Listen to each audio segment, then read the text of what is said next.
السلام عليكم ورحمة الله وبركاته. إن الحمد لله حمدا كثيرا طيبا مباركا فيه غافر الذنب وقابل التوب شديد العقاب ذي الطول، وصلى الله على نبينا محمد وعلى آل محمد كما صليت على إبراهيم وعلى آل إبراهيم إنك حميد مجيد، وبارك على محمد وعلى آل محمد كما باركت على إبراهيم وعلى آل إبراهيم إنك حميد مجيد. أعوذ بالله من الشيطان الرجيم. بسم الله الرحمن الرحيم. يا أيها الذين آمنوا اتقوا الله حق تقاته ولا تموتن إلا وأنتم مسلمون. സ്നേഹം നിറഞ്ഞ ഈ ഒരു ഹാളിൽ ഉപവിഷ്ടരായിട്ടുള്ള സഹോദരിമാരെ, ജ്യേഷ്ഠത്തിമാരെ, അനിയത്തിമാരെ, അല്ലാഹു സുബ്ഹാനഹു വ തആലയുടെ അനുഗ്രഹം ഒന്നുകൊണ്ട് മാത്രം ഒരിക്കൽ കൂടി ജീവിതത്തിൻ്റെ കുറച്ച് മണിക്കൂറുകൾ അല്ലാഹുവിൻ്റെ ദീൻ വക്രതയില്ലാതെ കേൾക്കുവാനും അറിയുവാനും പഠിക്കുവാനുമൊക്കെ നമുക്ക് അവസരം ലഭിക്കപ്പെടുകയാണ് ചെയ്തിട്ടുള്ളത്. അല്ലാഹു സുബ്ഹാനഹു വ തആല നമ്മിൽ നിന്ന് ഇത് സ്വീകരിച്ച് അനുഗ്രഹിക്കുമാറാകട്ടെ. ഞാൻ സാധാരണ ഇവിടെ വന്ന് കഴിവിൻ്റെ പരമാവധി നേരത്തെ എത്താൻ ശ്രമിക്കാറുണ്ട്. പക്ഷേ ഇന്ന് ട്രെയിൻ അല്പം ലേറ്റായി. പക്ഷെ അതിനേക്കാൾ എന്നെ അത്ഭുതപ്പെടുത്തുന്നത് ഇത്രയും കാലം ഇങ്ങനെ ഒരു ലിസ്റ്റ് ഇവിടെ ഇല്ല. ഇത് ഒരാൾ എപ്പോൾ തുടങ്ങണം, എപ്പോൾ അവസാനിപ്പിക്കണം, ഭക്ഷണത്തിൻ്റെയൊക്കെ ലിസ്റ്റാണ്, സമയം. ഇതാദ്യമായിട്ടാണ് ഞാനിവിടെ കാണുന്നത്. ഇന്നാണെങ്കിൽ ഞാൻ നേരം വൈകുകയും ചെയ്തിട്ടുണ്ട്. അതാണ് പ്രശ്നം. അപ്പോൾ അരമണിക്കൂർ ഞാൻ വന്ന വണ്ടി ലേറ്റായിട്ടാണ് ഓടിയത്. അപ്പോൾ ഞാനിവിടെ എത്തുമ്പോൾ സ്വാഭാവികമായിട്ടും അരമണിക്കൂറിനെക്കാട്ടിലുമൊക്കെ അധികം എടുത്തിട്ടുണ്ട്. ഏതായിരുന്നാലും ക്ലാസ് തടസ്സപ്പെടാതെ മുന്നോട്ട് പോയി എന്നാണ് ഞാൻ മനസ്സിലാക്കുന്നത്. നമ്മൾ എത്രാമത്തെ ചാപ്റ്ററാണ് എടുക്കേണ്ടത് ഓർമ്മയുണ്ടോ? 9 അല്ലേ? 9ാമത്തെ ചാപ്റ്ററിൽ അള്ളാഹുവിൻ്റെ പ്രവാചകൻ സ്വല്ലല്ലാഹു അലൈഹി വസല്ലം ഒരു മനുഷ്യ ജീവിതത്തിലെ സന്തോഷവും സന്താപവും സങ്കടവും എല്ലാം തന്നെ മാറ്റി നിർത്താൻ പറ്റുന്ന രൂപത്തിൽ മനസ്സിന് ആശ്വാസം പകരുന്ന ചില വാചകങ്ങളെ ഉൾക്കൊള്ളിച്ചുകൊണ്ടാണ് റസൂലുള്ളാഹി സ്വല്ലല്ലാഹു അലൈഹി വസല്ലമയുടെ ഒരു ഹദീസ് ഇവിടെ സൂചിപ്പിക്കപ്പെടാനുള്ളത്. ചാപ്റ്ററിൻ്റെ പേര് നമുക്കെല്ലാവർക്കും അറിയാം, 4 കാര്യങ്ങൾ രേഖപ്പെടുത്തുന്നു എന്നുള്ളതാണ്. അതിൻ്റെ വിശദീകരണത്തിലേക്ക് പ്രവേശിക്കുമ്പോൾ ഇൻഷാ അല്ലാഹ് എത്ര സമയമാണോ ലഭിക്കുന്നത് അത്ര സമയം ഞാൻ സംസാരിക്കും. അതിൻ്റെ ബാക്കി ഭാഗം മറ്റുള്ള സാഹചര്യങ്ങളിൽ, സന്ദർഭങ്ങളിൽ നമുക്ക് ഓർമ്മപ്പെടുത്താവുന്നതാണ്. മഹാനായ സ്വഹാബി അബ്ദുല്ല റളിയല്ലാഹു അൻഹു, ഹദീസ് നിദാന ശാസ്ത്രത്തിൽ അബ്ദുല്ല എന്ന് മാത്രം പേര് വിളിക്കപ്പെട്ടുകൊണ്ട് കോമണായിട്ട് വന്നാൽ അതിനർത്ഥം അബ്ദുല്ലാഹിബ്നു മസ്ഊദ് റളിയല്ലാഹു അൻഹു ആയിരിക്കും. അബ്ദുല്ലാഹിബ്നു മസ്ഊദ് റളിയല്ലാഹു അൻഹുവിനെ അബ്ദുല്ല എന്ന പേരിലാണ് ഹദീസുമായി ബന്ധപ്പെട്ടുകൊണ്ട് ഹദീസിൻ്റെ പരമ്പരയിൽ നമ്മൾ വായിച്ചെടുക്കുമ്പോൾ സ്വഹാബിമാരുടെ കൂട്ടത്തിൽ അബ്ദുല്ല റിപ്പോർട്ട് ചെയ്തു എന്ന് പറഞ്ഞാൽ അതിനർത്ഥം അബ്ദുല്ലാഹിബ്നു മസ്ഊദ് റളിയല്ലാഹു അൻഹു റിപ്പോർട്ട് ചെയ്തു എന്നാണ്. ആദ്യം ഹദീസ് ഒന്ന് വായിക്കാം. അൻ അബ്ദില്ല ഖാല, അബ്ദുല്ല റളിയല്ലാഹു അൻഹുവിൽ നിന്ന് നിവേദനം, ഹദ്ദസന റസൂലുള്ളാഹി സ്വല്ലല്ലാഹു അലൈഹി വസല്ലം, റസൂലുള്ളാഹി സ്വല്ലല്ലാഹു അലൈഹി വസല്ലമ എന്നോട് സംസാരിച്ചു. ഹദീസ് പറഞ്ഞു. ഹദ്ദസ എന്ന് പറഞ്ഞാൽ സംസാരിച്ചു എന്നാണ് ഹദീസ്. ഹദീസ് എന്ന് പറഞ്ഞാൽ സംസാരം. സാങ്കേതികാർത്ഥത്തിൽ ഇസ്ലാമിൻ്റെ വീക്ഷണത്തിൽ സംസാരിക്കുമ്പോൾ റസൂലുള്ളാഹി സ്വല്ലല്ലാഹു അലൈഹി വസല്ലമയിൽ നിന്ന് സ്വഹാബിമാർ കേട്ടതും പഠിച്ചതും അറിഞ്ഞതും പ്രവാചകൻ്റെ വാക്കുകളായും കർമ്മങ്ങളായും അംഗീകാരങ്ങളുമായി നമ്മുടെ മുമ്പിൽ വരുന്ന വാചകങ്ങൾക്കാണ് ഹദീസ് എന്ന് പറയുന്നത്. റസൂലുള്ളാഹി സ്വല്ലല്ലാഹു അലൈഹി വസല്ലം എന്നോട് പറഞ്ഞു, ഞങ്ങളോട് സംസാരിച്ചു. വഹുവ സ്വാദിഖുൽ മസ്ദൂഖ്, റസൂലുള്ളാഹി സ്വല്ലല്ലാഹു അലൈഹി വസല്ലമയെ കുറിച്ച് പറയുന്നിടത്ത് കാണാം അദ്ദേഹം സ്വാദിഖാണ്, അതേ സമയത്ത് മസ്ദൂക്കുമാണ്. സ്വാദിഖ് എന്ന് പറഞ്ഞാൽ എന്താ? സ്വാദിഖ് എന്ന് പറഞ്ഞാൽ സിദ്ദുക്ക് എന്ന് പറഞ്ഞാൽ സത്യസന്ധത. റസൂലുള്ളാഹി സ്വല്ലല്ലാഹു അലൈഹി വസല്ലമ സ്വാദിഖാണ്. സ്വാദിഖ് എന്ന് പറഞ്ഞാൽ സത്യം മാത്രം പറയുന്നവൻ. ഞാനൊരു ചോദ്യം ചോദിക്കുക, സ്വകാര്യമാണ്, വീഡിയോ ഉണ്ടെങ്കിലും. എൻ്റെ ജീവിതത്തിൽ ഞാൻ ഒരിക്കലും കളവ് പറഞ്ഞിട്ടില്ല എന്ന് ഉറപ്പുള്ളവരൊന്ന് കൈയൊന്നിച്ചാണ്. ജീവിതത്തിൽ ഇന്ന് വരെ കളവ് പറഞ്ഞിട്ടില്ല. മാഷാ അല്ലാഹ്. കളവ് പറഞ്ഞിട്ടില്ല കേട്ടോ, അത് കുറവാണ്. ചെറിയ കുട്ടിയായിരിക്കുമ്പോൾ ചെറിയ കളവ് പറഞ്ഞിട്ടുണ്ടാവും, വലുപ്പത്തിലും പറഞ്ഞിട്ടുണ്ടാവും, പറയരുത് എന്ന് അറിഞ്ഞിട്ട് പിന്നെയും പറഞ്ഞിട്ടുണ്ടാവും. അതാണ് നമ്മളും പ്രവാചകനും ആരും തമ്മിലുള്ള വ്യത്യാസം.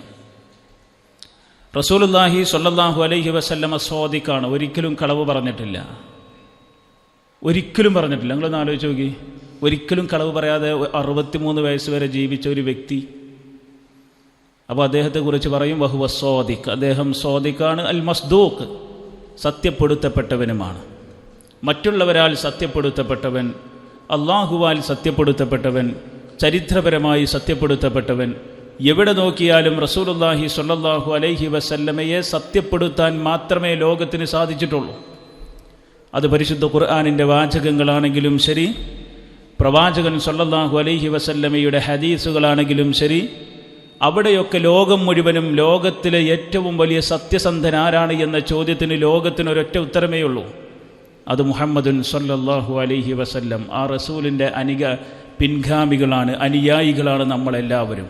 അള്ളാഹു നമ്മെയും അദ്ദേഹത്തിൻ്റെ കൂടെ ജന്നാത്തുൽ ഫിർദൗസിൽ ഒരുമിച്ച് കൂട്ടി അനുഗ്രഹിക്കുമാറാകട്ടെ. ആ റസൂലുള്ളാഹി സ്വല്ലല്ലാഹു അലൈഹി വസല്ലമ പറയുന്നു, ഒരു മനുഷ്യൻ്റെ സൃഷ്ടിപ്പിനെ കുറിച്ച്. ഒരു മനുഷ്യൻ, നമ്മൾ മനുഷ്യനായി ഇവിടെ പിറന്നു. ഞാൻ ഒരു മനുഷ്യനാണ്, നിങ്ങൾ മനുഷ്യന്മാരാണ്. നമ്മൾ ജനിക്കുന്നത് ഒരേ രൂപത്തിലാണ്. ഒരു മാതാവിൻ്റെ ഗർഭപാത്രത്തിൽ നിന്ന് അല്ലാഹു സുബ്ഹാനഹു വ തആല നിശ്ചയിച്ച അവധി എത്തിയപ്പോൾ എല്ലാവരും ഒരുപോലെ വന്നു. ചില ആളുകൾ പ്രസവിക്കും, ആ പ്രസവം എല്ലാവരുടേതും ഒരുപോലെ. ചില ആളുകൾ സിസേറിയൻ, പക്ഷേ അതും ലോകത്തെല്ലായിടത്തും ഒരുപോലെയാണ്. എന്ന് പറഞ്ഞാൽ ഭൂമിയിലേക്ക് വരുന്നത് ഒരുപോലെയാണ്, മടങ്ങുന്നതോ ഒരുപോലെയല്ല. ഏത് മനുഷ്യനെ നോക്കിയാലും നമുക്ക് പറയാം, നീ വന്നത് ഇന്ന രൂപത്തിലാണ്, നിന്റെ മാതാവിൻ്റെ ഗർഭപാത്രത്തിൽ നിന്ന് നീ വന്നത് ഇന്ന രൂപത്തിലാണ്. എന്നാൽ എന്നെ നോക്കിയിട്ട് ഈ പ്രപഞ്ചത്തിൽ ഒരാൾക്കും പറയാൻ സാധ്യമല്ല നീ മടങ്ങുന്നത് ഇന്ന രൂപത്തിലായിരിക്കുമെന്ന്. ലോകത്തൊരാളെ കൊണ്ടും പറയാൻ സാധ്യമല്ല, ആരെക്കൊണ്ടും സാധ്യമല്ല. എത്രയോ അപകടങ്ങൾ നമ്മൾ കേട്ടിട്ടുണ്ട്. എൻ്റെ കുടുംബത്തിൽ തന്നെ ഒരു കുഞ്ഞ് കുളിക്കാൻ വേണ്ടി ഇറങ്ങി, അല്ലെങ്കിൽ കളിച്ചപ്പോൾ വീണു, ജ്യേഷ്ഠത്തെ പിടിക്കാൻ വേണ്ടി ചാടി, രണ്ടാളും വെള്ളത്തിൽ മരണപ്പെട്ടു പോയി. ആ ഉമ്മ ഒരിക്കലും വിചാരിച്ചിട്ടില്ല അങ്ങനെ സംഭവിക്കുമെന്ന്. കല്യാണം കഴിഞ്ഞ ഉടനെ ഗൾഫിൽ നിന്ന് വരുന്ന ഭർത്താവിനെ കാത്തു നിൽക്കാതെ മടങ്ങുന്ന ഭാര്യമാർ, ഭാര്യയെ കാത്തു നിൽക്കാത്ത ഭർത്താക്കന്മാർ, സ്വന്തം മകനെ കാണാൻ വേണ്ടി ഗൾഫിൽ നിന്ന് വന്ന് പക്ഷേ വരുമ്പോഴേക്കും മകൻ മയ്യത്തായി കിടക്കുന്നത് കാണുന്ന പിതാക്കന്മാർ, സ്വന്തം ഭാര്യയെ ഖബറടക്കത്ത് കഴിഞ്ഞ് ഖബറിൽ വെച്ചിട്ട് തിരിച്ചു വന്ന് വീട്ടിൽ വന്ന് ശരീരത്തിലൊരു വേദന അനുഭവപ്പെട്ട് അവിടെ നിന്ന് പിടഞ്ഞ് മരണപ്പെട്ടു പോകുന്ന മനുഷ്യന്മാർ. അപ്പോൾ വന്നത് ഒരേ റൂട്ടിലാണെങ്കിൽ കൂടി തിരിച്ചു പോകുന്നത് എങ്ങനെയെന്നറിയാൻ സാധ്യമല്ല. ഒന്നുകിൽ ഉറങ്ങിക്കിടക്കുമ്പോൾ പിറ്റേ ദിവസം എഴുന്നേൽക്കുന്നില്ല, സുബഹി ബാങ്ക് കൊടുത്തു, എഴുന്നേൽക്കുന്നില്ല. ബാപ്പാനെ പോയി വിളിക്കാൻ മകനോട് ആവശ്യപ്പെട്ടു. ഒരു പ്രാവശ്യം മുട്ടി നോക്കി, 2 പ്രാവശ്യം മുട്ടി നോക്കി, 3-ാമത്തെ പ്രാവശ്യം താക്കോൽ പഴുതിലൂടെ നോക്കുമ്പോൾ ഒരു ഭാഗത്ത് ചെരിഞ്ഞു കിടക്കുന്ന പിതാവിനെ കണ്ട് എന്തോ ഒരു അസംഭവ്യമായ അസ്വാഭാവികത തോന്നിയിട്ട് വാതിൽ ചവിട്ടിപ്പൊളിച്ച് വീടിൻ്റെ അതല്ലെങ്കിൽ റൂമിൻ്റെ ഉള്ളിലേക്ക് കടന്നു ചെല്ലുമ്പോൾ ഒരു ഭാഗത്തേക്ക് ചെരിഞ്ഞു കിടക്കുന്ന പിതാവിൻ്റെ മയ്യത്തിനെ മറിച്ചിടുന്ന സമയത്ത് പ്രിയപ്പെട്ടവരെ തിരിച്ചു പോകുന്നത് എങ്ങനെയെന്ന് നമുക്കറിയുക സാധ്യമല്ല. അതുകൊണ്ട് റസൂലുള്ളാഹി സ്വല്ലല്ലാഹു അലൈഹി വസല്ലമ മനുഷ്യനെ കുറിച്ച് പഠിപ്പിച്ചു കൊടുക്കുക. മനുഷ്യന്മാർ ആരാണ് എന്നും എവിടെ നിന്ന് വന്നു എന്നും എങ്ങനെയാണ് തിരിച്ചു പോകുന്നത് എന്നൊക്കെയുള്ള അതിബൃഹത്തായ ആശയങ്ങൾ അടങ്ങിയ ഒരു മഹത്തായ ഒരു ഹദീസാണ് ഇൻഷാ അല്ലാഹ് ഇവിടെ നമുക്ക് സൂചിപ്പിക്കാനും പഠിപ്പിക്കാനും മനസ്സിലാക്കാനുമുള്ളത്. നബി സല്ലല്ലാഹു അലൈഹി വസല്ലമ പറഞ്ഞു, പ്രവാചകൻ സല്ലല്ലാഹു അലൈഹി വസല്ലമയുടെ ഹദീസിൽ, ഈ ഹദീസിൻ്റെ മത്തനിലേക്ക് പ്രവേശിക്കുമ്പോൾ നമുക്ക് ഇങ്ങനെ വായിക്കാം: നബി സല്ലല്ലാഹു അലൈഹി വസല്ലം പറഞ്ഞു, ഇന്ന അഹദകും യുജ്മഉ ഖൽഖുഹു ഫീ ബത്നി ഉമ്മിഹി 40 യൗമാ. നിങ്ങളിലുള്ള ഓരോ മനുഷ്യന്മാരെയും അല്ലാഹു സുബ്ഹാനഹു വ തആല തൻ്റെ മാതാവിൻ്റെ, ആ വ്യക്തിയുടെ മാതാവിൻ്റെ വത്നിൻ്റെ ഉള്ളിൽ, ഗർഭപാത്രത്തിൻ്റെ ഉള്ളിൽ 40 യൗമ, 40 ദിവസം അവനെ ശേഖരിച്ചിരിക്കും. 40 ദിവസം എല്ലാ നിലക്കുമുള്ള പ്രാഥമിക ഘട്ടങ്ങൾ അല്ലാഹു സുബ്ഹാനഹു വ തആല ആ മനുഷ്യൻ്റെ മാതാവിൻ്റെ ഗർഭപാത്രത്തിൽ വെച്ച് നടത്തുകയാണ്. വിശദീകരണത്തിലേക്ക് പോകുമ്പോൾ നമുക്കത് കൂടുതൽ മനസ്സിലാക്കാൻ സാധിക്കും. പിന്നീട് നബി സല്ലല്ലാഹു അലൈഹി വസല്ലമ പറഞ്ഞു, പിന്നീട് യകൂനു ഫീ ദാലിക അലഖതൻ മിസ്ല ദാലിക. പിന്നീട് ബീജത്തെ കൊണ്ടുപോയി അല്ലാഹു സുബ്ഹാനഹു വ തആല അവിടെ ഒരു അലക്കത്താക്കി മാറ്റും, ഒരു രക്തപിണ്ഡമാക്കി മാറ്റും. എത്ര ദിവസം? 40 ദിവസം. ഇന്ന് നമ്മൾ വലിയ സംഭവമാണ്, വലിയ ശരീരമാണ്, നമുക്ക് എല്ലാ അവയവങ്ങളുമുണ്ട്, എല്ലാമുണ്ട്. പക്ഷേ നമ്മൾ ആദ്യത്തിലേക്ക് തിരിച്ചു പോയാൽ ഒരു ബീജം മാത്രമായിരുന്നു. തെറിച്ചു വീഴുന്ന ബീജം എന്നുള്ളത്, അതിൽ നമ്മളെ തിരഞ്ഞാൽ നമ്മൾ കണ്ണുകൊണ്ട് നമ്മെ കാണാൻ സാധ്യമല്ല. ഈ സംസാരിക്കുന്ന എന്നെ ബീജാവസ്ഥയിൽ എൻ്റെ മാതാവോ പിതാവോ തിരഞ്ഞാൽ എന്നെ കാണുക സാധ്യമല്ല. അതിശക്തമായിട്ടുള്ള മൈക്രോസ്കോപ്പുകൾ ഉപയോഗപ്പെടുത്തി ലക്ഷക്കണക്കിന് ബീജഗണങ്ങളിൽ നിന്ന് ലക്ഷണമൊത്ത ഒന്നിനെ പടച്ച റബ്ബ് സെലക്ട് ചെയ്തു. അവന്, ആ ബീജത്തിന് എൻ്റെ മാതാവും പിതാവും ഇട്ട പേരാണ് മുഹാജിർ. അങ്ങനെ തന്നെയാണ് എല്ലാവരും. മനസ്സിലാവുണ്ടോ? കോടിക്കണക്കിന്, ലക്ഷക്കണക്കിന് ബീജങ്ങളിൽ നിന്ന് ലക്ഷണമൊത്ത ഒന്ന് ഞാനാകണമെന്ന് റബ്ബ് തീരുമാനിച്ച ഒരു ബീജത്തെ അണ്ഡവുമായി കൂട്ടിച്ചേർത്ത് സിക്താണ്ഡമാക്കി രൂപപ്പെടുത്തി പിന്നീട് അലക്കത്താക്കി മാറ്റി. അലക്ക എന്ന് പറഞ്ഞാൽ അള്ളാഹുവിൻ്റെ പ്രവാചകൻ സല്ലല്ലാഹു അലൈഹി വസല്ലമ പഠിപ്പിച്ചു തരിക, അലക്കത്തെന്ന് പറഞ്ഞാൽ അത് ഒരു രക്തപിണ്ഡമാണ്. ഇതെന്നാണ് ഇത് സൂചിപ്പിക്കണമെന്നറിയോ? 1400 കൊല്ലങ്ങൾക്ക് മുമ്പ്, 1400 കൊല്ലങ്ങൾക്ക് മുമ്പ് റസൂലുള്ളാഹി സ്വല്ലല്ലാഹു അലൈഹി വസല്ലമ ഈ പദങ്ങൾ ഉപയോഗിക്കുക. അതുകൊണ്ടാണ് ആധുനിക ശാസ്ത്രം പ്രവാചകനെ സത്യപ്പെടുത്തുക. ഇത് വന്നിട്ട് 1800കളിലാണ് ഈ പഠനം നടത്തുന്നത്, അല്ലെങ്കിൽ അതിൻ്റെ ഇപ്പുറത്താണ്. 1900കളിൽ ഇങ്ങോട്ടാണ്. 20-ാം നൂറ്റാണ്ടിലേക്ക് പഠനം നടത്തി തെളിയിക്കപ്പെട്ടിട്ടുള്ള ഒരു സംഗതി, റസൂലുള്ളാഹി സ്വല്ലല്ലാഹു അലൈഹി വസല്ലം 15-ാം നൂറ്റാണ്ടിൽ അല്ലെങ്കിൽ 14-ാം നൂറ്റാണ്ടിൽ നബി സല്ലല്ലാഹു അലൈഹി വസല്ലം അവിടെ വെച്ചുകൊണ്ട് 6-ാം നൂറ്റാണ്ടിൽ സംസാരിക്കുകയാണ്. നബി സല്ലല്ലാഹു അലൈഹി വസല്ലം 1400 കൊല്ലങ്ങൾക്ക് മുമ്പ്, 1400 കൊല്ലങ്ങൾക്ക് മുമ്പ് റസൂലുള്ളാഹി സ്വല്ലല്ലാഹു അലൈഹി വസല്ലം സംസാരിക്കുക. ആരെക്കുറിച്ച്? ഒരു പെണ്ണിൻ്റെ ഗർഭപാത്രത്തിൽ നടക്കുന്ന ആ കാലഘട്ടത്തിൽ ചിന്തിക്കാൻ പോലും സാധ്യമല്ലാത്ത ശാസ്ത്രീയപരമായ പരാമർശങ്ങളെ റസൂലുള്ളാഹി സ്വല്ലല്ലാഹു അലൈഹി വസല്ലം എടുത്തുദ്ധരിക്കുക. അങ്ങനെ ഉദ്ധരിച്ചപ്പോൾ നബി സല്ലല്ലാഹു അലൈഹി വസല്ലം പറഞ്ഞു, പിന്നീട് 40 ദിവസം അലക്കയായിക്കൊണ്ട് ഈ മാതാവിൻ്റെ ഗർഭപാത്രത്തിൽ ഈ മനുഷ്യന്മാർ കിടക്കും. അവിടെ നിന്നില്ല. നബി സല്ലല്ലാഹു അലൈഹി വസല്ലം പിന്നീട് പറഞ്ഞു, സുമ്മ യകൂനു ഫീ ദാലിക മുദ്ഗതൻ മിസ്ല ദാലിക. ആ രക്തപിണ്ഡത്തെ പടച്ച റബ്ബ് പിന്നീട് 40 ദിവസത്തോളം മുദ്ഗത്താക്കി മാറ്റും, മാംസപിണ്ഡമാക്കി മാറ്റും. ഒരു രക്തപിണ്ഡം മാറിയിട്ട്, ഇതൊക്കെ ആരെക്കുറിച്ചാ? നമ്മളെ കുറിച്ചാ. രക്തപിണ്ഡം മാറിയിട്ട് പിന്നെ ഒരു മാംസകഷ്ണം, 1 കിലോ ബീഫ് തൂക്കി വാങ്ങി വീട്ടിലേക്ക് കൊണ്ടുവരുമ്പോൾ ഒരു ചെറിയ മാംസത്തിൻ്റെ കഷ്ടം വീണു പോയാൽ എങ്ങനെയാണോ അങ്ങനെയുള്ള ഒരു വ്യക്തിയായിരുന്നു നമ്മൾ. ഒരു കഷ്ടം മാംസം, ഒരു ചെറിയൊരു പീസ് മാംസം. ആ മാംസകഷ്ടമാണ് ഇന്ന് നമ്മൾ ഇവിടെ നിൽക്കുന്നത്. അള്ളാഹുവിന് ശുക്ർ കാണിക്കണോ എന്നുള്ളതിൽ ഒരു സംശയവും നമുക്ക് വേണ്ട. അങ്ങനെ 3:40 കഴിഞ്ഞാൽ അള്ളാഹുവിൻ്റെ പ്രവാചകൻ പഠിപ്പിക്കുകയാണ്, സുമ്മ യുർസലുൽ മലക്കു. പിന്നീട് ഒരു മലക്കിനെ അള്ളാഹു നിയോഗിക്കുമത്രേ. ആരുടെ അടുത്തേക്ക്? ഈ പെണ്ണിൻ്റെ അടുത്തേക്ക്. അത് നമുക്ക് കാണുക സാധ്യമല്ല. ഒരു വായിക്കാത്ത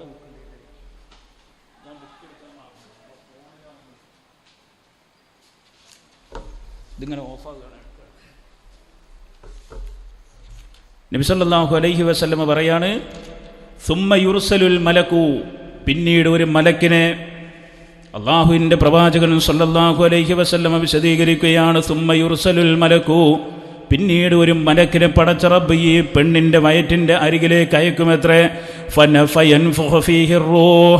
അവിടെ വെച്ചുകൊണ്ട് ആത്മാവിനെ ഈ പെണ്ണിൻ്റെ വയറ്റിലുള്ള കുട്ടിയുടെ ശരീരത്തിലേക്ക് ഊതുമത്രേ. ആത്മാവിനെ ഊതും. 4 മാസമാകുമ്പോൾ 120 ദിവസം 30 30 30 30 4 മാസം. 4 മാസം പ്രായമാകുമ്പോൾ ആത്മാവിനെ പടച്ചറബ് മലക്കിനെ ഉപയോഗപ്പെടുത്തിക്കൊണ്ട് ഞാനെന്ന് പറയുന്ന വ്യക്തിയുടെ ആത്മാവിന് എൻ്റെ ശരീരത്തിൽ തന്നെ ഊതും. ഞാനിവിടെ മരിക്കുമ്പോൾ എൻ്റെ ആത്മാവ് ഇവിടെ നിന്ന് പോകും, പിന്നെ അത് വേറൊരാളുടെ ശരീരത്തിലും വരികയില്ല.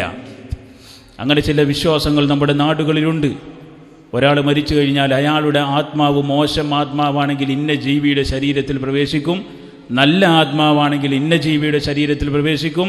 ഇസ്ലാം പഠിപ്പിക്കുന്നത് ഒരു ശരീരത്തിന് ഒരൊറ്റ ആത്മാവാണ്. ആ ആത്മാവും ശരീരവും നാളെ പരലോകത്തിലേക്ക് വീണ്ടും കൊണ്ടുവരപ്പെടും. നബി സല്ലല്ലാഹു അലൈഹി വസല്ലം നിർത്തുന്നില്ല. ويؤمر بأربع كلمات بكتب رزقه وأجله وعمله أو سعيد وشقي أو سعيد فالذي لا إله غيره إن أحدكم ليعمل بعمل أهل الجنة حتى ما يكون بينه وبينها إلا ذراع فيسبق عليه الكتاب فيعمل بعمل أهل النار.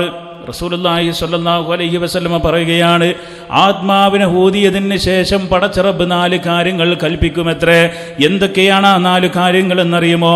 നമ്മുടെ ഈ ചാപ്റ്ററിൻ്റെ ഹെഡിങ്ങും അതുതന്നെയാണ്. 4 കാര്യങ്ങൾ രേഖപ്പെടുത്തപ്പെടുന്നു. ഏതൊക്കെയാ 4 കാര്യങ്ങളെന്നറിയുമോ? ഒന്ന് ബികത്ബി റിസ്ഖിഹി, അവൻ്റെ ഭക്ഷണം അവൻ്റെ മാതാവിൻ്റെ ഗർഭപാത്രത്തിൽ ഈ വ്യക്തിയായിരിക്കെ രേഖപ്പെടുത്തുകയാണ്. ഒരു മനുഷ്യർ എത്ര ഭക്ഷണം കഴിക്കണം എന്നുള്ളത് അള്ളാഹു രേഖപ്പെടുത്തിയിട്ടുണ്ട്. മനസ്സിലാകണ്ടോ?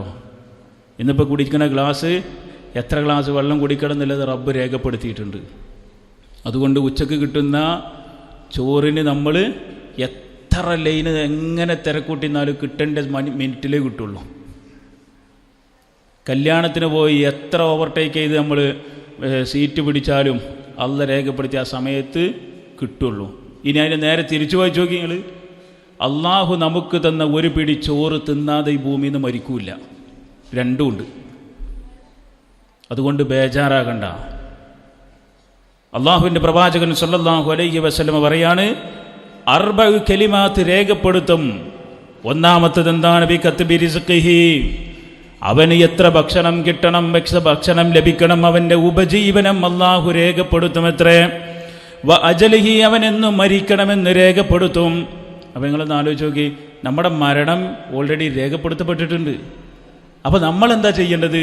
നമുക്കറിയുകയില്ല എപ്പോഴാണ് മരിക്കുക. അതിന് വിശദീകരണം ഇൻഷാ അല്ലാഹ് സൂചിപ്പിക്കാം. അപ്പോൾ നമ്മൾ ചെയ്യേണ്ടത്, മരിക്കുമെന്നുള്ളത് ഉറപ്പാണല്ലോ, ഈ ദുനിയാവിൽ നിന്ന് പോകണം. നിങ്ങൾ എപ്പോഴെങ്കിലും അതൊന്ന് ആലോചിച്ചിട്ടുണ്ടോ എന്ന് എനിക്കറിയില്ല. ഒറ്റയ്ക്കിരുന്നിട്ട് സ്വന്തം മരിക്കണമെന്ന് ആലോചിച്ച് നോക്കിയിട്ടുണ്ടെങ്കിലും.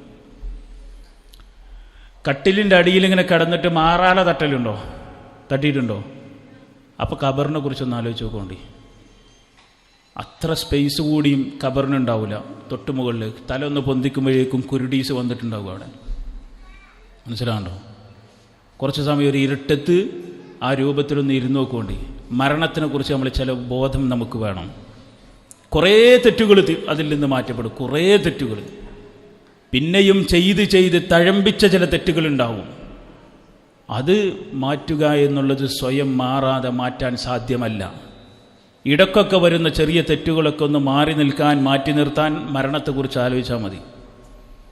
അപ്പോൾ രണ്ടാമത്തെ വിഷയം എന്നുള്ളത് അജലിഹി, എത്ര കാലം ഈ ദുനിയാവിൽ ജീവിക്കണമെന്നുള്ളത് അല്ലാഹ് രേഖപ്പെടുത്തിയിട്ടുണ്ട്.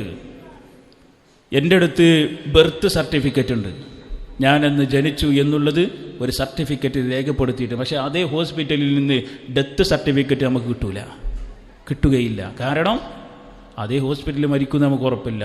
ഇന്ത്യയിൽ മരിക്കുന്ന ഉറപ്പുണ്ടോ? ഏത് മണ്ണിൽ വെച്ച് എവിടെ വെച്ച് കൊണ്ട് മരിക്കുമെന്ന് ഉറപ്പില്ല. പക്ഷേ ഒരു കാര്യം ഉറപ്പാണ്, മരിക്കും എന്നുള്ളത് ഉറപ്പാണ്. കാരണം നമ്മുടെ കൂട്ടത്തിലുള്ള പല ആളുകളും ഇന്ന് നമ്മുടെ കൂടെ ഇല്ല. അള്ളാഹു അവർക്ക് ബർസഖി ലോകം ഏറ്റവും ഹൈറാക്കി നൽകുമാറാകട്ടെ. അത്തരത്തിലുള്ള പരീക്ഷണങ്ങളിൽ പിടിച്ചു നിൽക്കാനും നമ്മുടെ മരണം വരെ നമ്മുടെ ഏൽപ്പിച്ചിട്ടുള്ള മക്കളെ പൂർണ്ണ സംതൃപ്തിയോടുകൂടി അള്ളാഹുവിൻ്റെ വജുഹോട് ഉദ്ദേശിച്ചുകൊണ്ട് അവരെ വളർത്താനുള്ള തൗഫീക്ക് നൽകി അനുഗ്രഹിക്കുമാറാകട്ടെ. മൂന്നാമത്തെ വിഷയം വഅമലിഹി, അവൻ്റെ കർമ്മങ്ങൾ അള്ളാഹു രേഖപ്പെടുത്തിയിട്ടുണ്ട്. അവനെന്തൊക്കെയാണ് കാര്യങ്ങൾ മുന്നോട്ട് കൊണ്ടുപോവുക എന്നുള്ളത് റബ്ബിൻ്റെ തീരുമാനത്തിൽപ്പെട്ടതാണ്. മറ്റൊന്ന് വശഖിയുൻ ഔ സഈദ്, ആ മനുഷ്യൻ നല്ലവനാണോ ചീത്തയായവനാണോ എന്നുള്ളതും രേഖപ്പെടുത്തിയിട്ടുണ്ട്. അപ്പോൾ ഇതിൻ്റെ വിശദീകരണത്തിൽ വരുമ്പോൾ ബേജാറാകണ്ട, ഞാൻ നല്ലവനല്ലെങ്കിൽ പിന്നെ ഞാൻ എങ്ങനെ നന്നാകാമെന്ന് ചോദിക്കണ്ട. അത് വേറൊരു ഭാഗമുണ്ട്, ഇൻഷാ അല്ലാഹ് സൂചിപ്പിക്കാം. 4 കാര്യങ്ങളാണ് രേഖപ്പെടുത്തുക ഈ ഹദീസ് അനുസരിച്ച്. എല്ലാം പടച്ച റബ്ബിൻ്റെ തീരുമാനപ്രകാരമാണ്, എല്ലാം ഖദറാണ്. ഈമാൻ കാര്യങ്ങളെന്ന് പറഞ്ഞാണ് ഈമാൻ കാര്യങ്ങൾ. ഒന്നെന്താണ്? അള്ളാഹുവിലുള്ള വിശ്വാസം. 2 മലക്കുകളിലെ വിശ്വാസം. 3 കിതാബുകളിലെ വിശ്വാസം. 4 അമ്പിയാക്കന്മാരിലുള്ള വിശ്വാസം. 5 അന്ത്യദിനത്തിലുള്ള വിശ്വാസം. 6 നന്മയും തിന്മയും അള്ളാഹുവിങ്കിൽ നിന്നാണെന്നുള്ള വിശ്വാസം. അൻ തുഅ്മിന ബിഖൈരിഹി, അൻ തുഅ്മിന ബിൽ ഖദ്രി ഖൈരിഹി വശർരിഹി. ഖദറിൽ വിശ്വസിക്കണം, അതിൻ്റെ നന്മയും തിന്മയും. ഖദർ എന്ന് പറഞ്ഞാൽ നിങ്ങൾ കേട്ടിട്ടുണ്ടാവും, ഖദാ ഖദർ, ഖലാ ഖദർ ഇല്ലേ?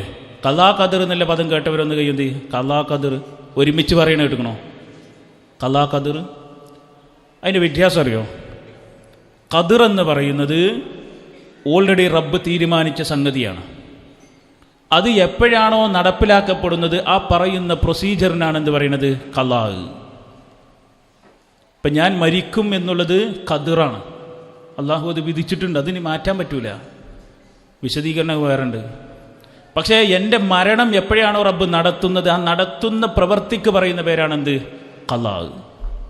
അപ്പം ഖദർ മുമ്പേയുണ്ട്, ഖലാ ഖദർ നടപ്പിലാക്കുന്ന സമയത്താണ് അതിന് പറയുന്ന പേര് ഖലാ. അപ്പോൾ ഇത് നമ്മുടെ മനസ്സിൽ ഉണ്ടായിരിക്കേണ്ടതുണ്ട്.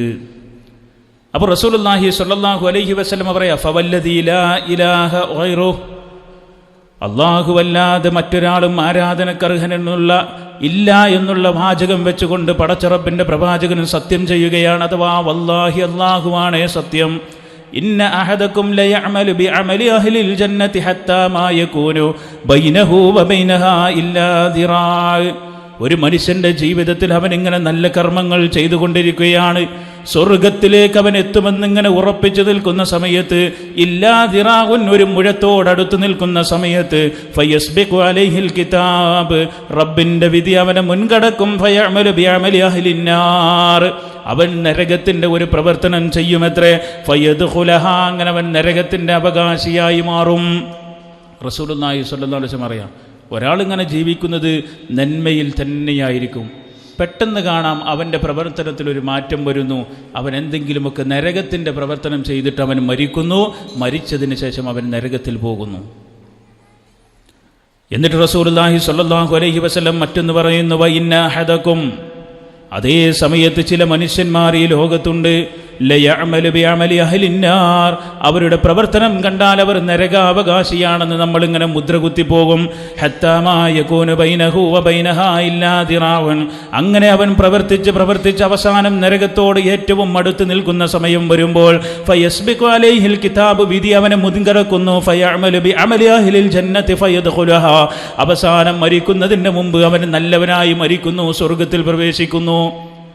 അള്ളാഹു സ്വർഗാവകാശികളുടെ കൂട്ടത്തിൽ നമ്മൾ ഉൾപ്പെടുത്തി അനുഗ്രഹിക്കുമാറാകട്ടെ. ഇതാണ് ഈ ഹദീസിൻ്റെ ആശയം. ഇനി അതിൽ ഓരോ ഭാഗങ്ങൾ ഇൻഷാ അല്ലാഹ് ചില കാര്യങ്ങൾ നമ്മളിങ്ങനെ വിശദീകരിച്ചു പോകും. എത്ര സമയം വിശദീകരിക്കും? സാധാരണ ഞാനൊരു സമയം പറയാറുണ്ട്, ഇന്ന് സമയം പറയണില്ല. ഇന്ന് മുനീർ നജാത്ത് എപ്പോഴാണോ വരുന്നത് ആ സമയമാണ് ഇന്നത്തെ എൻ്റെ സമയം. എപ്പോൾ വരുന്നോ അപ്പോൾ ഞാൻ അവസാനിപ്പിക്കും. അതുവരെ കാര്യങ്ങൾ പറയാനും മനസ്സിലാകുന്ന ഭാഷയിൽ സംസാരിക്കാനുമുള്ള തൗഫീക്ക് അല്ലാഹു സുബ്ഹാനഹു വ തആല എനിക്കും മനസ്സിലാക്കാൻ നിങ്ങൾക്കും എല്ലാവർക്കും നൽകി അനുഗ്രഹിക്കുമാറാകട്ടെ. ചില കാര്യങ്ങൾ അല്ലാഹു നമുക്ക് തരണം എന്നുണ്ടെങ്കിൽ എന്ത് വേണം തരും? നമ്മളൊന്ന് റെഡിയാകണം. നമ്മൾ റെഡിയാകണം. ഒരാളിങ്ങനെ പ്രാർത്ഥിക്കുകയാണ്, നല്ല കുട്ടീനെ തരണേ, നല്ല കുട്ടീനെ തരണേ. അപ്പോൾ അവനോട് ചോദിച്ചു, കല്യാണം കഴിച്ചു വെച്ചാൽ ഇല്ലായിരുന്നു, പിന്നെ കിട്ടുമോ? അവൻ കല്യാണം തന്നെ കഴിച്ചിട്ടില്ല, ഇപ്പം ഇങ്ങനെ പ്രാർത്ഥിക്കുക, നല്ല കുട്ടീനെ തരണേ, നല്ല കുട്ടീനെ തരണേ. അപ്പോൾ അള്ളാഹ് ഇവിടെ ഒരു കാര്യം നടത്തണമെങ്കിൽ എന്ത് വേണം? ഒരു കാരണം വേണം. മനസ്സിലാവുണ്ടോ? ഇപ്പം എന്നും പ്രാർത്ഥിക്കും, പടച്ചോനെ ഒരു ഹജ്ജിന് കൊണ്ടാകാനുള്ള തൗഫീഖ്, പോകാനുള്ള തൗഫീഖ്, പോകാൻ ടിക്കറ്റ് കൊടുക്കൂല, പാസ്പോർട്ട് കൊടുക്കൂല, വിസ എടുക്കൂല, പിന്നെ എങ്ങനെ അവിടെ എത്തുക? നമ്മൾ ചെയ്യണ്ടേ? ഇത് ഞാൻ ഇവിടെ പറഞ്ഞ എന്താ അറിയോ? മനസ്സിലാകണം എന്നുണ്ടെങ്കിൽ ഉറക്കമൊക്കെ ഒന്ന് പോകണം. അപ്പോൾ ഒന്ന് എണീറ്റിക്ക്. നിങ്ങൾ ഹജ്ജിന് പോകാതൊക്കെ എന്തെങ്കിലുമൊക്കെ ചെയ്തോളി.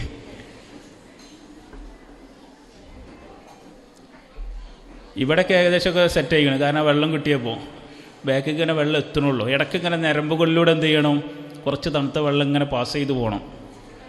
ഒന്ന് കയ്യും ഒന്ന് ജസ്റ്റ് ഒന്ന് ഇങ്ങനെ ഇളക്കിക്കോളി, ഒന്ന് ബ്ലഡൊക്കെ ഒന്ന് സർക്കുലേറ്റ് ചെയ്തോട്ടെ. ചൂടുവെള്ളം ചായയാണോ? ആയിക്കോട്ടെ, ഇരിക്ക് ഷാമ.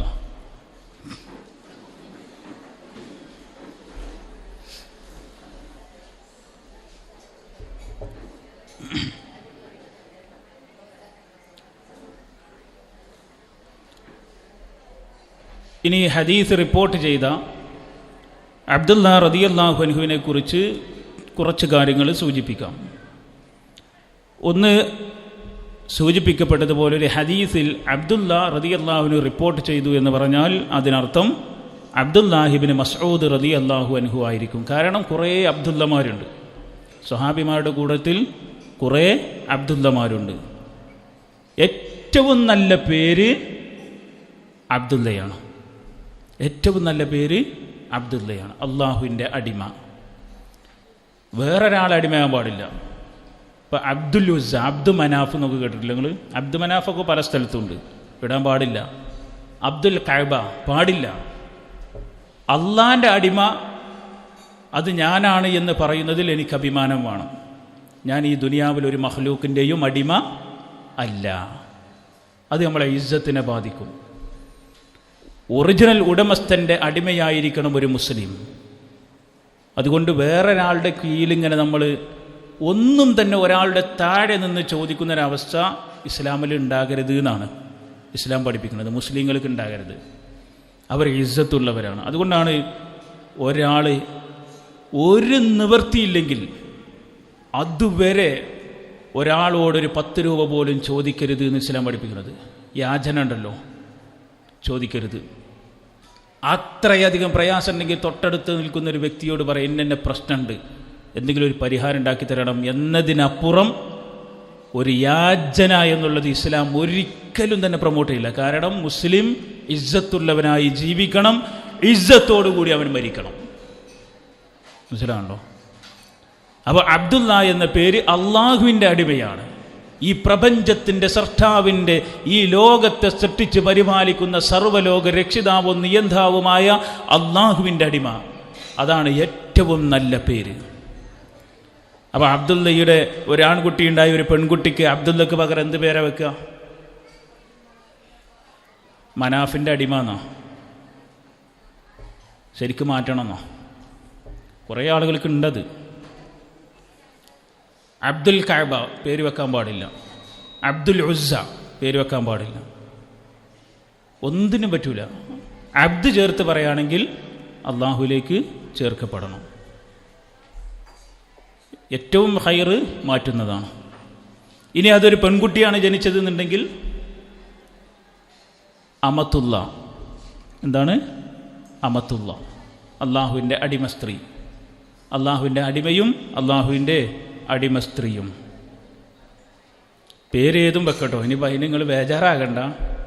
ഫാത്തിമ വെക്കാം, ഖദീജ വെക്കാം.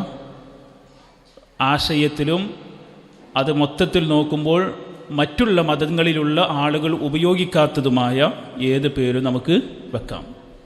ചില പേര് കേട്ടാൽ ഈ മുസ്ലിമാണോ എന്ന് ചോദിച്ചിട്ടില്ലെങ്കിലും നിൻ്റെ വാപ്പാൻ്റെ പേരെന്താണെന്ന് കൂടി ചോദിക്കും. കാരണം ഇത് മുസ്ലിമാണെന്ന് തീരുമാനിക്കാൻ. അപ്പോൾ വാപ്പാൻ്റെ പേര് അബ്ദുല്ല, അപ്പോൾ മുസ്ലിമാണ്. അങ്ങനത്തെ പേരല്ല.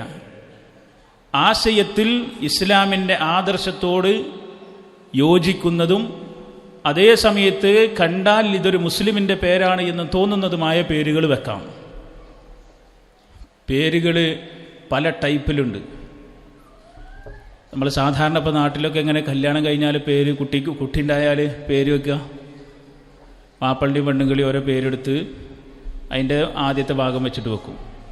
ഈ കഥ നിങ്ങൾ കേട്ടിട്ടുണ്ടോ എന്നറിയില്ല. കേട്ടിക്കണോ? ഞാൻ തന്നെ പറഞ്ഞോ? ബഷീറിനും സൂറയും കേട്ടിക്കണോ? ഇല്ല. ഏതായാലും ഒന്ന് പറയാലേ.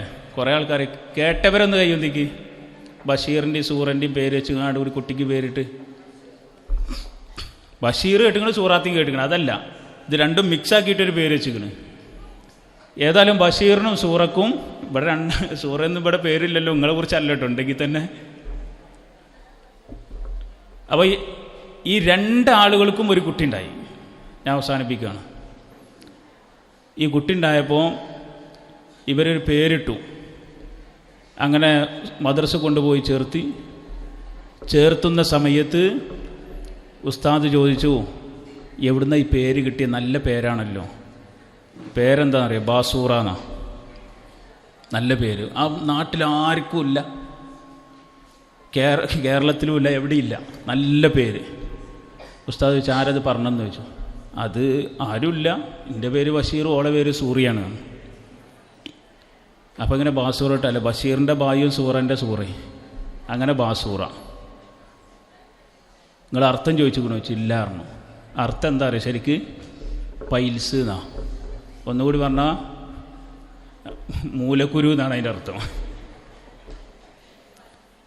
ആ ജാതി പേരൊന്നും നമ്മൾ വെക്കരുത്. ചില ആളുകൾ ഒരു കുട്ടി ജനിച്ചാൽ ഏതെങ്കിലുമൊക്കെ പള്ളിനേറ്റോ മദ്രസനൊക്കെ ബന്ധമുണ്ടെങ്കിൽ നമ്മളെ നമ്പർ ആരത്തിലൊക്കെ ഉണ്ടെങ്കിൽ വിളിയോട് വിളിയാണ്. ഇന്ന പേരിൻ്റെ അർത്ഥം എന്താ, ഇന്ന പേരിൻ്റെ അർത്ഥം എന്താ. മിക്കവാറൊക്കെ അത് പേർഷ്യനാണ് എന്ന് പറഞ്ഞാൽ ഒഴിവാക്കല. അറബിയിലുണ്ടാവില്ല. എവിടുന്നെങ്കിലുമൊക്കെ ഒരു പേര് കിട്ടിയിട്ട് അത് കൊടുന്ന് എൻ്റെ കുട്ടിക്ക് വേറൊരു പേരുണ്ടാകരുത്. ഇന്ന ഒരൊറ്റ വാചകം കൂടി പറഞ്ഞിട്ട് ഞാൻ അവസാനിപ്പിക്കാം. ഒരു കാര്യം നമ്മൾ തിരിച്ചറിയണം. അതെൻ്റെ മനസ്സിലേക്ക് ഇപ്പോൾ വന്ന ഒരു വാചകമാണ്. അതെന്തറിയോ? നാളെ റൂഹ് പിടിച്ച് കൊണ്ടുപോകുമ്പോൾ ഓരോ ആകാശത്തിൻ്റെയും അടുത്തെത്തുമ്പോൾ അവിടുത്തെ മലക്കുകൾ ചോദിക്കും, ഇതാരാണ്?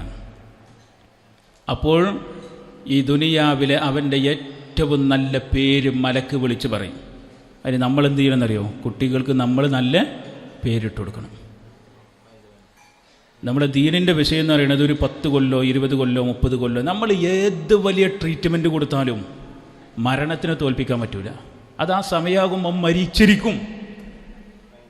ആ സമയമാകുമ്പോൾ ഈ ദുനിയാവിൽ നിന്ന് പോയേണ്ടിയിരിക്കുന്നു. അതിലൊരു മാറ്റം ഉണ്ടാവില്ല. എത്ര വലിയ മെഡിസിൻ കൊടുത്താലും ശരി, മരണത്തിനെ തോൽപ്പിക്കുന്ന ഒരു മെഡിസിൻ ഇതുവരെ കണ്ടെത്തിയിട്ടില്ല.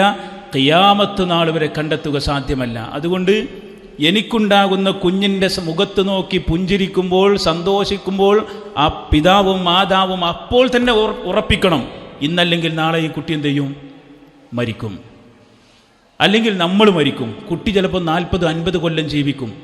അപ്പോൾ അവന് ഈ സമൂഹത്തിൽ ഒരു മുസ്ലിമായി ജീവിക്കണമെങ്കിൽ നല്ല പേരിട്ട് കൊടുക്കണം. ഉമർ ഇബ്നുൽ ഖത്താബ് റളിയല്ലാഹു അൻഹുവിൻ്റെ അരികിൽ ഒരു കുഞ്ഞ്, ആ കുട്ടി എത്ര പറഞ്ഞിട്ടും അനുസരിക്കുന്നില്ല. ബാപ്പ വന്നിട്ട് കംപ്ലൈൻറ്റ് ചെയ്തു. അതിൽ ഈ ബാപ്പ കംപ്ലൈൻറ്റ് പറയുന്നത് കേട്ടിട്ട് ഈ കുട്ടി ഉമർ റളിയല്ലാഹുവിനോട് ചോദിച്ചു, അല്ല അമീറുൽ മുഅ്മിനീൻ, ഒരു ബാപ്പാക്ക് മകനോട് വല്ല കടപ്പാടുണ്ടോ ചോദിച്ചു.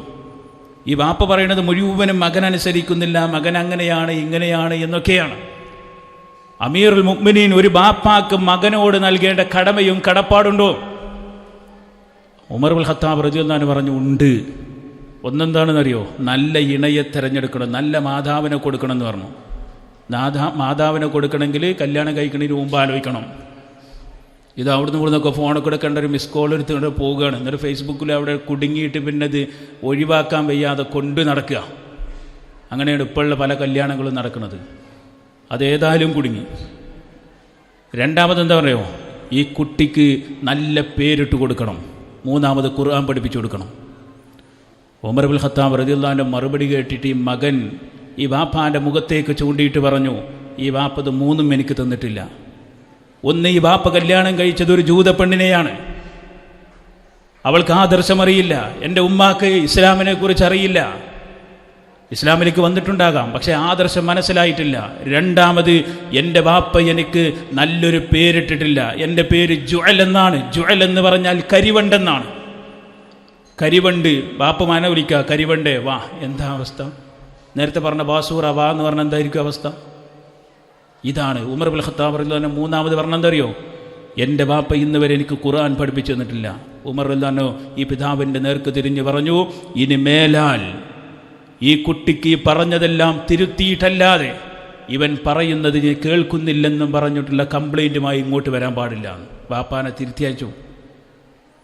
അപ്പോൾ ഈ ഹദീസ് റിപ്പോർട്ട് ചെയ്ത വ്യക്തി അബ്ദുല്ലാ റളിയല്ലാഹു അൻഹു. ഹദീസിൻ്റെ വിഷയത്തിൽ അബ്ദുല്ല എന്ന് പൊതുവിൽ പറഞ്ഞാൽ അതിനർത്ഥം അത് അബ്ദുല്ലാഹിബ്നു മസ്ഊദ് റളിയല്ലാഹു അൻഹു ആയിരിക്കുമെന്ന് സൂചിപ്പിച്ചപ്പോൾ ചില കാര്യങ്ങൾ ഓർമ്മപ്പെടുത്തിയതാണ്. ഇദ്ദേഹം ആദ്യ കാലഘട്ടത്തിൽ തന്നെ ഇസ്ലാമിലേക്ക് വന്നവരാണ്. കുറേ കാലം ഇസ്ലാമിൻ്റെ ഉമർ ഇബ്നുൽ ഖത്താബ് റളിയല്ലാഹു അൻഹുവിൻ്റെ ഭരണകാലഘട്ടത്തിൽ, ഇതൊക്കെ നിങ്ങളുടെ പുസ്തകത്തിലുണ്ട്, ഉമർ ഇബ്നുൽ ഖത്താബ് റളിയല്ലാഹു അൻഹുവിൻ്റെ ഭരണകാലഘട്ടത്തിൽ കൂഫ പട്ടണത്തിൻ്റെ ഗവർണറായിക്കൊണ്ട് ഉമർ ഇബ്നുൽ ഖത്താബ് റളിയല്ലാഹു അൻഹു അദ്ദേഹത്തെ നിയോഗിച്ചതായി ചരിത്രത്തിൽ കാണാം. അദ്ദേഹം ഹിജ്റ 32 മദീനയിൽ വെച്ചുകൊണ്ട് തന്നെയാണ് അദ്ദേഹം മരണപ്പെട്ടു പോയിട്ടുള്ളത്. ഒരുപാട് ചരിത്രത്തിൻ്റെ ഭാഗങ്ങളായിക്കൊണ്ട് അദ്ദേഹത്തെക്കുറിച്ച് വിശദീകരിക്കാനുണ്ട്. താൽക്കാലികമായിക്കൊണ്ട് ഞാൻ എൻ്റെ വാക്കുകൾ ഉപസംഹരിക്കുകയാണ്. 4 കാര്യങ്ങളാണ് ഈ ഹദീസിൽ ഒരു മനുഷ്യൻ്റെ ജീവിതത്തിൻ്റെ തുടക്കത്തിൽ തന്നെ റബ്ബ് രേഖപ്പെടുത്തുന്നത്. അതിൻ്റെ വിശദീകരണം ഇനി വരുന്ന സാഹചര്യങ്ങളിൽ, സന്ദർഭങ്ങളിൽ നമുക്ക് വിശദീകരിക്കാം. ഒന്നാമതായിക്കൊണ്ട് അവൻ്റെ റിസ്ക്കിനെ അള്ളാഹു രേഖപ്പെടുത്തിയിട്ടുണ്ട്. അതുകൊണ്ട് ഏതെങ്കിലും ഒരു കല്യാണത്തിന് വിളിച്ചിട്ടില്ല എന്നതിൻ്റെ പേരിൽ കുടുംബ ബന്ധം തെറ്റണ്ട. കാരണം ആ ബിരിയാണി കഴിക്കാൻ നമുക്ക് പടച്ച റബ്ബ് എഴുതിയിട്ടില്ല. ഇപ്പോൾ നാട്ടിൽ അങ്ങനെയൊക്കെയാണ് കുടുംബ ബന്ധത്തിന്. ഒളമ്മാൻ കുട്ടിൻ്റെ മകളുടെ ഇന്നെന്തെയോ ഏതെങ്കിലുമൊക്കെ ഒരു കാരണത്തിന് കുറച്ച് ഫുഡ് ഉണ്ടാക്കിയതിന് എന്നെ വിളിച്ചിട്ടില്ല, അത് നമുക്ക് കിട്ടാൻ ഏകിയിട്ടില്ല എന്നാണ് വിശ്വസിച്ചാൽ മതി. ഈ ഹദീസ് പഠിച്ച് മനസ്സിലാക്കിയാൽ ജീവിതത്തിൽ എല്ലാ സങ്കടങ്ങളും തീരും. അപ്പോൾ ഒന്നാമത്തെ വിഷയം, നമുക്ക് ലഭിക്കാനുള്ള റിസ്ക് അല്ലാഹു രേഖപ്പെടുത്തിയിട്ടുണ്ട്. വ അജലിഹി, അവൻ്റെ അജല് എപ്പോൾ മരിക്കുമെന്നുള്ളത് രേഖപ്പെടുത്തപ്പെട്ട് അതിലേക്ക് നമ്മൾ നടന്നുകൊണ്ടിരിക്കുക. അതുലേക്ക് ഇങ്ങനെ നടന്നുകൊണ്ടിരിക്കുക. ഒരു പക്ഷേ അടുത്ത ഒരു വളവിൽ, അതല്ലെങ്കിൽ ഇന്ന് രാത്രി, അല്ലെങ്കിൽ അടുത്ത വെള്ളിയാഴ്ചക്ക് മുമ്പ്, അല്ലെങ്കിൽ വ്യാഴാഴ്ച രാവിൽ, വെള്ളിയാഴ്ച രാവിൽ, ഒരു പകലിൽ, ഒരു യാത്രയിൽ, അതുമല്ലെങ്കിൽ ഉറങ്ങിക്കിടക്കുമ്പോൾ ഈ ദുനിയാവിൽ നിന്ന് പിരിയും. ആ അജല് രേഖപ്പെടുത്തപ്പെട്ടിട്ടുണ്ട്. ഡെത്ത് സർട്ടിഫിക്കറ്റ് നമ്മൾ കാണുകയില്ല. അത് ബാക്കിയുള്ളവർ പൂരിപ്പിച്ചിട്ട് അതുമായി ബന്ധപ്പെട്ട കാര്യങ്ങളിലേക്ക് പ്രവേശിക്കും. ബർത്ത് സർട്ടിഫിക്കറ്റ് മാത്രമേ നമ്മൾ കണ്ടിട്ടുള്ളൂ. മറ്റൊന്ന് വഅമലിഹി, അവൻ്റെ കർമ്മങ്ങൾ എന്തൊക്കെയുണ്ടാകുമെന്നുള്ളത് റബ്ബിനറിയാം, അത് നിശ്ചയിക്കപ്പെട്ടിട്ടുള്ളതാണ്. അതുകൊണ്ട് നമ്മൾ ഏറ്റവും നല്ലത് പ്രവർത്തിക്കാൻ ശ്രമിക്കുക. നേരത്തെ സൂചിപ്പിച്ചതുപോലെ സ്വർഗം കിട്ടണമെങ്കിൽ ഈ ദുനിയാവിൽ നമ്മൾ ചെയ്യണമെങ്കിൽ നമ്മൾ മാനസികമായി ഒരുങ്ങണം. ഒരു ഭാഗത്ത് ബാങ്ക് കൊടുക്കുന്നു, മറുഭാഗത്ത് നമ്മുടെ മൊബൈലിൽ നമ്മൾ യൂട്യൂബ് കണ്ടുകൊണ്ടിരിക്കുക. ഇവന് പടച്ചോൻ ചിന്തിക്കാനുള്ള ബുദ്ധി കൊടുത്തിട്ടുണ്ട്, ബാങ്ക് കേൾപ്പിച്ചു കൊടുത്തിട്ടുണ്ട്. എന്നിട്ട് അവൻ എഴുന്നേറ്റ് നമസ്കരിക്കാതെ അവൻ മരിച്ചു പോയാൽ പിന്നെ അള്ളാഹുവിനെ ബ്ലെയിം ചെയ്തിട്ട് അള്ളാഹുവിനെ കുറ്റപ്പെടുത്തിയിട്ട് വല്ല കാര്യമുണ്ടോ? ഒരു ഭാഗം മനസ്സിലാക്കുമ്പോൾ ഇൻഷാ അല്ലാഹ് അതിൻ്റെ മറുഭാഗം നമുക്ക് സൂചിപ്പിക്കാം. വശഖിയ്യുൻ ഔ സഈദ്, അവൻ സൽക്കർമ്മിയാകുമോ, അവൻ സൗഭാഗ്യവാനാകുമോ, അതല്ല ദൗർഭാഗ്യത്തിൻ്റെ ഉടമയായി മാറുമോ എന്നുള്ളതും രേഖപ്പെടുത്തിയിട്ടുണ്ട്. പക്ഷേ മരിക്കുന്നത് വരെ എനിക്കറിയില്ല ഞാൻ സൗഭാഗ്യവാനാണോ ദൗർഭാഗ്യവാനാണോ എന്ന്. അതുകൊണ്ടാണ് ഇസ്ലാം പഠിപ്പിച്ചത്, ഏതെങ്കിലും ഒരു പച്ച തുണി കണ്ടാൽ ഇത് പറയാതിരിക്കാൻ നിർവാഹമില്ല. ഞാൻ സ്കൂളിൽ ജോലി ചെയ്യുമ്പോൾ തന്നെ ഒരു സ്ഥലത്ത് ഞാൻ ചില കാര്യങ്ങൾ ചെയ്യുന്നുണ്ട്, ഖുത്ബയുമായി ബന്ധപ്പെട്ടൊക്കെയുള്ള കാര്യങ്ങൾ. അവിടെ ഒരു തങ്ങളുടെ ഉറൂസ് നടക്കുന്നുണ്ട്. അദ്ദേഹത്തിൻ്റെ പേര് അറബി വലിയുള്ള എന്നാ. അറബി വലിയുള്ള പേരെന്തോ ആയിക്കോട്ടെ, അദ്ദേഹത്തെക്കുറിച്ച് എനിക്ക് ചർച്ചയില്ല. പക്ഷെ ഞാൻ പറയുന്നത്, ആ വ്യക്തി നല്ലവനാണോ അതല്ല മോശപ്പെട്ടവനാണോ എന്നുള്ളത് ഈ ദുനിയാവിൽ ഒരാൾക്കും അറിയില്ല, ഇപ്പോഴും അറിയില്ല. അത് അദ്ദേഹത്തിന് മാത്രം അറിഞ്ഞതു തന്നെ അദ്ദേഹത്തിന് മരിക്കുന്ന സമയത്താണ്, മലക്ക് വരുമ്പോഴാണ് അറിയണത്. ഞാൻ ഈ സംസാരിക്കുന്നു, എൻ്റെ പിറകിലിരിക്കുന്നു, നിങ്ങൾ എൻ്റെ മുമ്പിലിരിക്കുന്നു. നമ്മുടെ കൂട്ടത്തിൽ എത്ര ആളുകൾ നല്ലവനാണ് എന്നുള്ളത് അവനവന് തന്നെ അറിയണമെങ്കിൽ മലക്കുൽ മൗത്തിനെ കാണണം. ആ മലക്കുൽ മൗത്തിൻ്റെ ഡ്രസ്സ് തിരിച്ചറിയണം. ആ മലക്കുൽ മൗത്ത് കൊണ്ടുവരുന്ന കഫൻ പുടവ സ്വർഗത്തിൻ്റെതാണോ നരകത്തിൻ്റെതാണോ എന്ന് ദുനിയാവിൽ വെച്ച് ഒരൊറ്റ പ്രാവശ്യം നമ്മൾ കാണും. അവിടെ വെച്ചുകൊണ്ട് തീരുമാനമാകും നമ്മൾ നല്ലവനാണോ തെറ്റ് ചെയ്തവനാണോ എന്ന്. പിന്നെ ഇങ്ങനെ ആരെങ്കിലും മരിച്ചു പോയാൽ അയാളുടെ അരികിൽ ചെന്നുകൊണ്ട് നമ്മൾ ചോദിക്കുന്നത് അയാൾക്ക് തന്നെ അറിയുകയില്ല മരിക്കുന്നത് വരെ അയാൾ നല്ലവനാണോ എന്ന്. റസൂലുള്ളാഹി സ്വല്ലല്ലാഹു അലൈഹി വസല്ലമ പഠിപ്പിച്ച അമ്പിയാക്കന്മാർ ഒഴികെ, പ്രവാചകൻ എണ്ണിപ്പറഞ്ഞ സ്വഹാബികളിൽപ്പെട്ട ആളുകൾക്കൊഴികെ, പരിശുദ്ധ ഖുർആനിലൂടെയോ സ്വഹീഹായി വന്ന ഹദീസുകളിലൂടെ വന്ന വിലായത്തിൻ്റെ വലിയുകളാണ് എന്ന് ഉറപ്പിക്കപ്പെട്ട മറിയം ബീവി റളിയല്ലാഹു അൻഹയെ പോലെയുള്ള ആളുകൾ, ദുൽഖർനൈനിയെ പോലെയുള്ള ആളുകൾ, ഇങ്ങനെയുള്ള എണ്ണിയാൽ ഒടുങ്ങുന്ന ചില ആളുകളെ മാത്രമേ അവർ നല്ലവരാണ് എന്ന് സർട്ടിഫിക്കറ്റ് കൊടുക്കാൻ നമുക്ക് സാധിക്കുകയുള്ളൂ. സ്വഹാബിമാരെല്ലാവരും നല്ലവരാണ്. അവിടുന്ന് ഇങ്ങോട്ട് വിട്ടാൽ പിന്നെ ആ വ്യക്തിക്ക് പോലും അവൻ നല്ലവനാണോ മോശപ്പെട്ടവനാണോ എന്നറിയണമെങ്കിൽ മലക്കുൽ മൗത്തിനെ കാണണം. നഊദുബില്ലാ. അപ്പോൾ നമ്മുടെ നാട്ടിലെ സകലമായ ദർഗകളിലേക്കും എല്ലായിടത്തും പോയി. എൻ്റെ ഫോണിൽ ഇപ്പോൾ അടുത്തൊരു കോണ്ടാക്റ്റ് കിട്ടി. കാസർഗോട്ടേക്ക് പോകുന്ന സമയത്ത് ഒരാളായിട്ട് സംസാരിച്ചു കൊണ്ടിരിക്കുമ്പോൾ ചാപ്പനങ്ങാടിയിലുള്ളൊരു വ്യക്തി അദ്ദേഹം പറഞ്ഞു ടൂർ പോവുകയാണ്. അപ്പം ഇങ്ങനെ സംസാരിച്ച് അവസാനം പോണ ടൂർ അജ്മീറിലേക്കാണ്. ഞാൻ അദ്ദേഹത്തിന് നമ്പർ വാങ്ങിയത് ഞാൻ പറഞ്ഞു ഞാൻ അജ്മീർ പോകുന്ന ആളല്ല. പക്ഷേ നമ്പർ വാങ്ങിയതെന്ന് വെച്ചാൽ നിങ്ങളെ സ്റ്റാറ്റസൊക്കെ എനിക്കൊന്ന് കാണണം, കുറച്ച് ഫോട്ടോസ്. എനിക്ക് നല്ല യാത്ര ഇഷ്ടമുള്ള ഒരാളാണ്, യാത്ര ഇഷ്ടമുള്ള ആൾ തന്നെയാണ്. എന്നിട്ട് വീട്ടിൽ വന്നതിന് ശേഷം വാട്സപ്പിൽ ഞാൻ എനിക്ക് പറയാനുള്ളത് മുഴുവനും പറഞ്ഞു. അവസാനം പറഞ്ഞു നിങ്ങളെ ഫോട്ടോസ് എനിക്ക് ആവശ്യമുണ്ട് കേട്ടോ, നിങ്ങൾ ആയിക്കോണ്ടിന്നും പറഞ്ഞു. മനസ്സിലാവുണ്ടോ? നമ്മൾ ആരെ കണ്ടിട്ട് ആരുടെ മുമ്പിലേക്കായി പോകുന്നത്? അള്ളാഹുവിനെ കൈയൊഴിഞ്ഞുകൊണ്ടൊരു സൃഷ്ടിയിലേക്ക് കൈ ഉയർത്തുന്നവനേക്കാൾ മോശപ്പെട്ട ഒരാൾ ലോകത്തില്ല. നാളെ പരലോകത്ത് വരുമ്പോൾ ഏറ്റവും ഷർറായ മനുഷ്യന്മാർ, ഷർറിൻ്റെ ആളുകൾ അള്ളാഹുവിനോട്ട് ഖബറിൽ പൂജ നടത്തുന്നവരാണ്. അള്ളാഹു സുബ്ഹാനഹു വ തആല കൂടുതൽ പഠിക്കാനും മനസ്സിലാക്കാനുമുള്ള തൗഫീക്ക് നൽകി അനുഗ്രഹിക്കുമാറാകട്ടെ. വഅഖൂലു ഖൗലി ഹാദാ വഅസ്തഗ്ഫിറുല്ലാഹ വസ്തഗ്ഫിറൂ ഇന്നഹു ഹുവൽ ഗഫൂറുർ റഹീം. അസ്സലാമു അലൈക്കും വറഹ്മത്തുള്ളാഹി വബറകാതുഹു.